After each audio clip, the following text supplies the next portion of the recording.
the Department of Homeland Security, the nice people who have brought you the shoeless shuffle in the airport and grabbing your junk for your freedom. They have just gone one more level to the dark side. It's the equivalent of a redneck in a tall truck saying, "Hey y'all, watch this." Hey, guess what? We have a new Department of Homeland Security. It's colloquially called the Ministry of Truth. So they've had ministries of truth in the past, like in 1984. Oh wait, no, that's a bad example. That was a bad one. They also had a Ministry of Truth in Weird Mr. Mustache's World War II. Oh wait, that's another bad example. Hold on.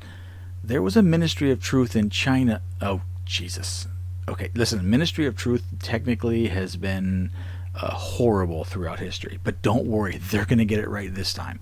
Now, what they've done is they've picked a person to head this. It's Nina Jankowicz. She is a spectacular little woman. Let's give you a little hint of what she's got going on, just to make sure.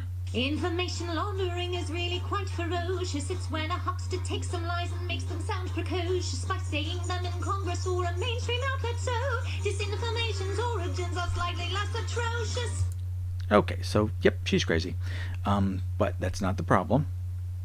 She sounds like she has a British accent. This may be an affectation for the song, which is fine. It's a remake of Julie Andrews' Supercalifragilisticexpialidocious. It's an old song. Most people have never heard of it, and that was sung with a British accent, and that's fine.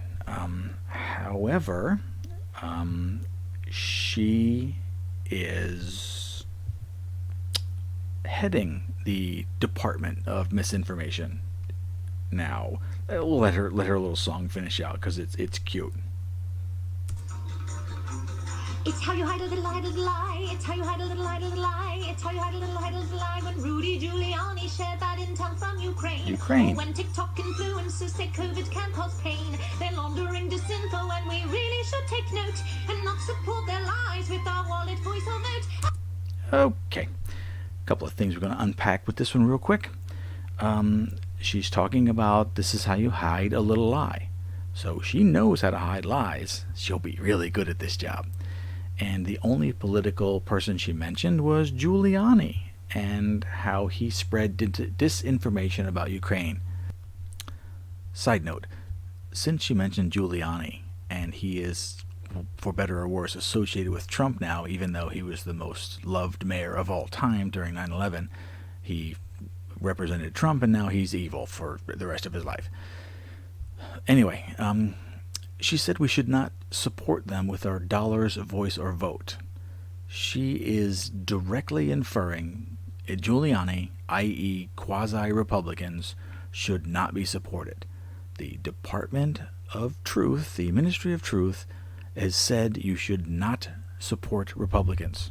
Just let that sink in. Okay. Let's put that Ukraine thing in our pocket. We'll dig that back out in just a minute or so. Now, there's another thing. I use Wikipedia for a source because it is an incredibly biased leftist source.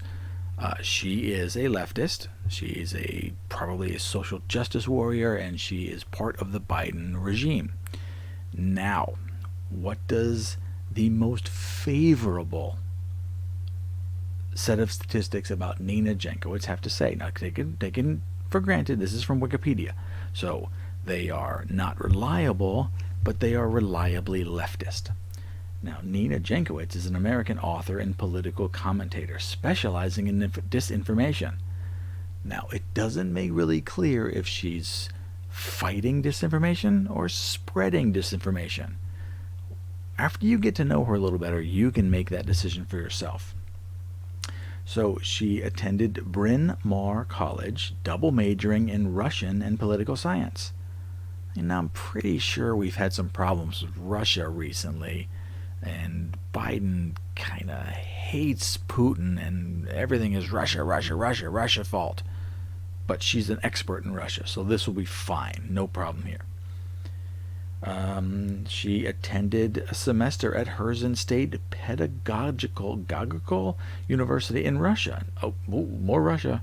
Got a lot of ties to Russia. Okay, no worries. That's fine. It's fine. They probably want an expert in Russia, so we know how to beat them.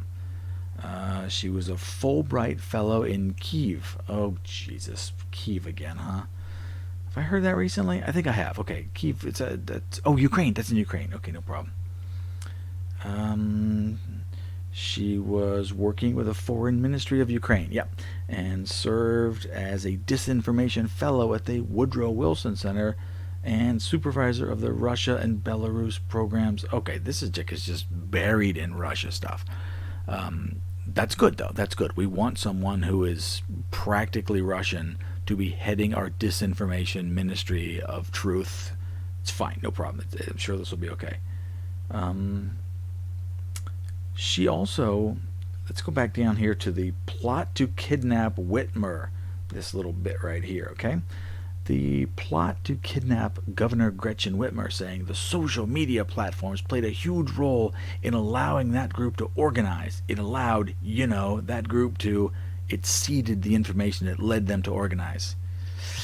This may be a bit of old information because, as everyone knows, due to all of the people that were arrested or accused of plotting to kidnap Governor Gretchen Whitmer, turns out there were, I don't know the exact numbers, but take my word for this, there were about 18 people that were involved with the kidnap plot. 16 of them were feds.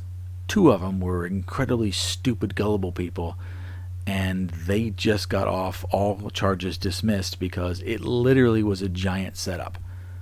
No one wanted to kidnap Gretchen Whitmer. It was all the feds. The feds created a crime and then stepped in at the last minute. We solved a crime! No, you didn't. You did nothing but waste an incredible amount of money and get everyone scared that someone was going to capture the quite possibly worst governor of all time. Check the COVID stats. She put tons of people in nursing homes, and she has the highest death rate, or some of the highest death rates. Don't worry, New York still has that title. But anyway, this is who we have in our Ministry of Truth now. So please go ahead and keep finding out more about her and how your Ministry of Truth is going to change your life, and it'll be fun. It'll be fun. We got a Russian-speaking person who learned disinformation in Russia and Ukraine running our government for Biden. Nothing can go wrong. This will be fine. So if you found this entertaining, well, you have a very sick and dark sense of humor. Congratulations. Welcome to the club.